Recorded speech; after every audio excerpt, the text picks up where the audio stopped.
కానీ చిన్న చిన్న ముక్కలు చేసుకోవాలి. ఇలా తరిగి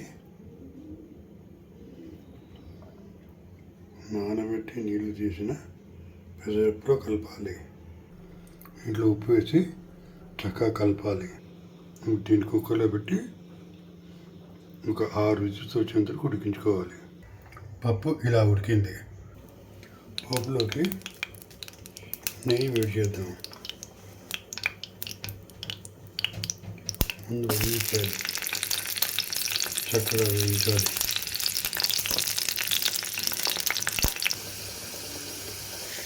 ఆవాలు, జీలకర్ర, ఎండుమిరపకాయలు వేయించాలి. ఇందులో కరివేపాకు వేసి కలిసి వేయాలి.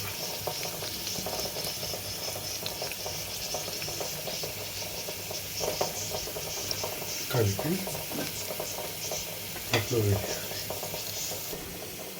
బాగా కలిపి గిన్నెలో తీసుకోవాలి. నివేదన చేసి వడ్డించుకోవాలి.